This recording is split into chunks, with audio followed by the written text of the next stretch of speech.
39కి పరిమితమై ఇబ్బందుల్లో ఉన్న బీఆర్ఎస్, ఆ తర్వాత హాస్పిటలైజ్ కావడం కేసీఆర్, కూతురు కవిత ఢిల్లీ లిక్కర్ స్కామ్లో ఆరోపణలు ఎదుర్కొంటూ తిహార్ జైల్లో ఉండడం, అవకాశం ఇచ్చిన నేతలే ఇప్పుడు పక్క చూపులు చూస్తూ ఉండడం, ఇన్ని ప్రతికూలతల మధ్య జనంలోకి మళ్ళీ కేసీఆర్ వచ్చారు.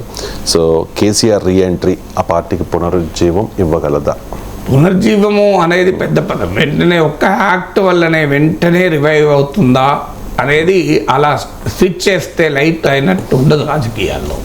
సో బట్ డెఫినెట్గా కేసీఆర్ చేసిన మంచి పని, ఒక అపోజిషన్ పార్టీ చేయాల్సిన పని చేస్తున్నాడు.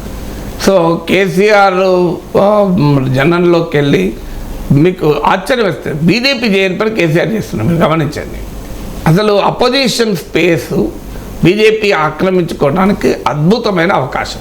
ఎందుకంటే మీరు ఇంతకుముందు ఇచ్చిన ఇంట్రొడక్షన్లో ఇచ్చినట్లు 39 సీట్లకు పరిమితమైంది, కవిత అరెస్ట్ అయిన గందరగోళం, అవకాశాలు ఇచ్చిన వాళ్ళే పక్క చూపులు చూస్తున్నారు, ఎమ్మెల్యేలు వెళ్ళిపోతున్నారు. ఇలాంటి ఒక సంక్లిష్టమైన పరిస్థితుల్లో ప్రధాన ప్రతిపక్షం ఉండగా భారతీయ జనతా పార్టీకి ఇంత మంచి అవకాశం, ఓ పబ్లిక్ ఇష్యూ తీసుకొని అపోజిషన్ స్పేస్లోకి రావటానికి. కానీ బీజేపీ నేతలు బహుశా మాకు మోడీ సరిపోతాడు అనే యాంగిల్లో ఉన్నట్టున్నారు. అందువల్ల కేసీఆర్ ఆ అపోజిషన్ స్పేస్ బీజేపీ ఈల్డ్ అవుతుంది, ఇస్తలేడు. ఆ మేరకు అది బీఆర్ఎస్ను నిలపటానికి ఉపయోగపడుతుంది. ఎందుకంటే వాస్తవంగా బీఆర్ఎస్ దెబ్బతినడానికి ఇప్పుడు కాంగ్రెస్ కొత్తగా చేసేది ఏం లేదు. ఎందుకంటే కాంగ్రెస్ చేసింది ఎప్పుడు కూడా రాజకీయాల్లో అపోజిషన్ స్పేస్ ఉంటుంది మిత్రులు. ఎందుకంటే మీరు కేసీఆర్ కూడా చేసిన పొరపాటు ఏంటంటే కాంగ్రెస్ని ఖతం చేస్తే అపోజిషన్ స్పేస్ ఉండదు అని భ్రమపడ్డాడు. నేను ఆ రోజు కూడా చెప్పాను, కాంగ్రెస్ను ఖతం చేస్తే బీజేపీ రూపంలో అంతకన్నా బలమైన ప్రతిపక్షం ముందుకొచ్చి దుబ్బాక, హుజూరాబాద్లో కేసీఆర్ను 100 జల్ల నీళ్ళు లాగించింది జిహెచ్ఎంసీ ఎన్నికల్లో. అఫ్కోర్స్ బీజేపీ స్వయంకృత అపరాధాల వల్ల వాళ్ళు దెబ్బతింటే మళ్ళీ ఆపోజిషన్ స్పేస్కు కాంగ్రెస్ క్యాప్చర్ చేసుకుంది. అందువల్ల డెమోక్రసీలో ఏముంటుందంటే రూలింగ్ పార్టీకి ఆల్వేస్ వ్యతిరేకంగా స్పేస్ ఉంటుంది, అనివార్యంగా ఉంటుంది. When there is a black there is a white, వెన్ వెలుతురు ఉన్న చోట చీకటి అనివార్యంగా ఉంటుంది, పాజిటివ్ ఉన్న చోట నెగిటివ్ ఉంటుంది, మంచి ఉన్న చోట చెడు ఉంటుంది. సో అందువల్ల ఎప్పుడు కూడా ఆ కౌంటర్ వేలింగ్ ఫోర్స్ ఉంటుంది. సో అందువల్ల మీకు అధికార పార్టీ ఉన్నంత కాలం ప్రతిపక్ష పార్టీ అనేది ఉంటుంది. ఆ స్పేస్ ఎవరు తీసుకుంటున్నారన్నది కీలకమవుతుంది.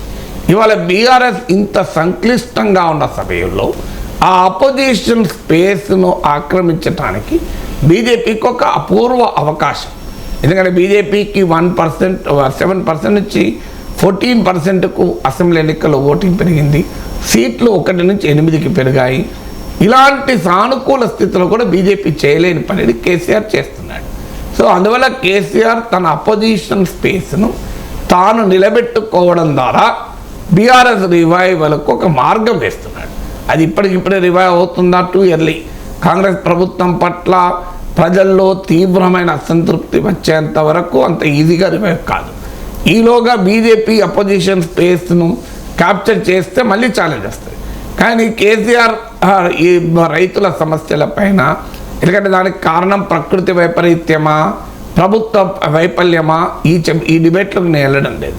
కానీ ప్రభుత్వంలో ఉన్నవారు కూడా ఇబ్బందులు ఉన్నాయి, రైతులు పంటలు ఎండిపోతున్నాయి అనే బాధ అనే అంశం అంగీకరిస్తున్నారు. దానికి కారణం ఎవరు అనే దగ్గర డిఫరెన్స్ ఆఫ్ ఒపీనియన్. అందువల్ల ఇవాళ తీవ్రమైన పరిస్థితి ఉంది వ్యవసాయ రంగంలో అనే అంశాన్ని ప్రభుత్వం కూడా అంగీకరిస్తుంది. అందుకే కదా మేము ఎకరానికి 10,000 ఇస్తామని ఇవాళ మంత్రులు చెప్తున్నారు. ఈవెన్ మీరు తుమ్మల నాగేశ్వరరావు స్టేట్మెంట్ చూడండి. Problem is ఎక్నాలెడ్జ్డ్ by both, by the ruling party and opposition. కానీ కారణం ఏది అనుకున్నప్పుడు ఇది ప్రకృతి వైపరీత్యము, ప్రకృతి వైపరీత్యాన్ని కూడా రాజకీయం చేయకండి అనేది తుమ్మల స్టేట్మెంట్ ఇవాళ పత్రికల్లో. లేదు ఇది ప్రభుత్వ వైఫల్యము అనేది బీఆర్ఎస్ ఆరోపణ. కారణం ఏదైనా సమస్య ఉందని అటు అధికారంలో ఉన్నవారు ఇటు విపక్షం ఉన్నవారు ఒప్పుకుంటున్నారు.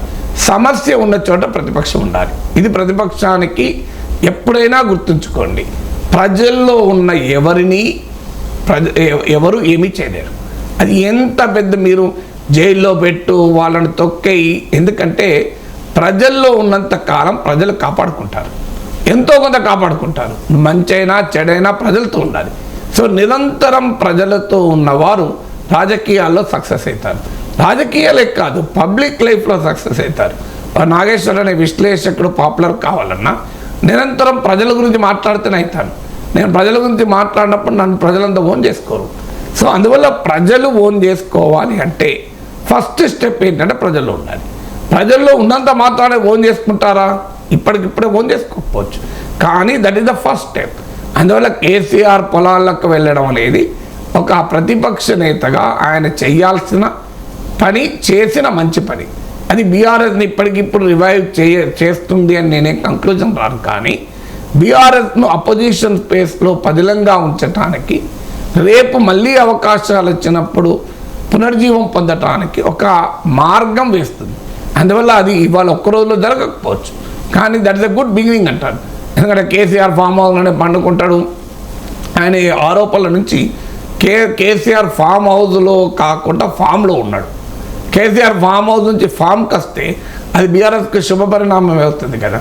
మీకు అదే చూడండి, మీకు కాళేశ్వరం పైన మొత్తం చర్చ జరుగుతున్న సమయంలో, అసెంబ్లీలో కాళేశ్వరం పైన వైట్ పేపర్లు ఇవన్నీ జరుగుతున్న సమయంలో సడన్గా కేసీఆర్ వెళ్ళి నల్గొండలో కృష్ణా బోర్డు పైన మీటింగ్ పెట్టి ఎజెండా మొత్తాన్ని అపోజిషన్ వైపు తిప్పుకోగలిగాడు.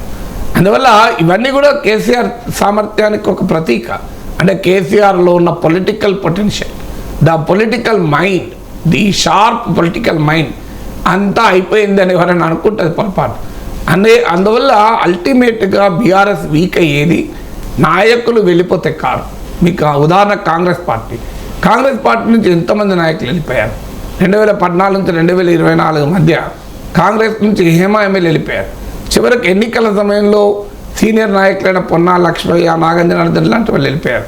కాంగ్రెస్ అధికారంలోకి రావడం ఆపారా ఎవరైనా?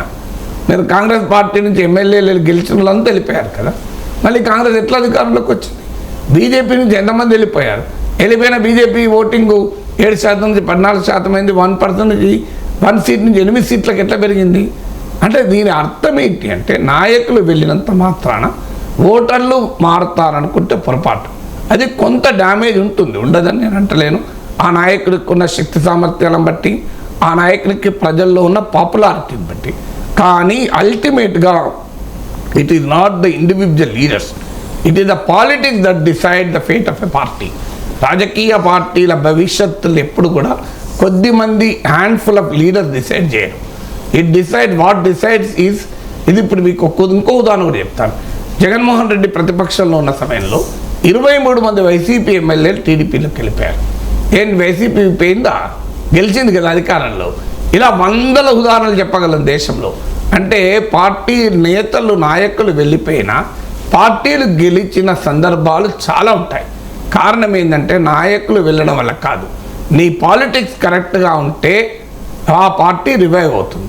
ఇప్పుడు రేవంత్ రెడ్డి నాయకత్వంలో Congress party anti KCR political స్పేస్ను సమర్థవంతంగా ఆక్యుపై చేసి యాంటీ కేసీఆర్ పొలిటికల్ సెంటిమెంట్ను రౌజ్ చేయగలిగింది కనుక కాంగ్రెస్ గెలిచింది, రేవంత్ ముఖ్యమంత్రి అయ్యాడు. అందువల్ల ఆ పని పర్ఫెక్ట్గా చేయగలిగారు కనుక ఇప్పుడు బీఆర్ఎస్ కూడా అపోజిషన్గా తన పాత్రను కనుక పోషిస్తే, దానికి కేసీఆర్ ముందుండి నాయకత్వం వహిస్తే అది డెఫినెట్గా బీఆర్ఎస్కు మంచి రోజులు తెస్తుంది. ఇవాళే తెస్తుంది నేను అనను. అందువల్ల ఈ నాయకులు ఎంత డ్యామేజ్ చేసినా అల్టిమేట్లీ కేసీఆర్ తీసుకునే రాజకీయ మూవ్స్, కేసీఆర్ తీసుకునే పొలిటికల్ స్టెప్స్, అపోజిషన్ స్పేస్లో ఆయన ఎంత గట్టిగా తన పాత్ర పోషిస్తాడు, అసలు బీజేపీకి అపోజిషన్ స్పేస్ ఈల్డ్ కాకుండా ఏం చేస్తాడన్న దానిపైన బీఆర్ఎస్ భవిష్యత్తు ఆధారపడి ఉంటుంది.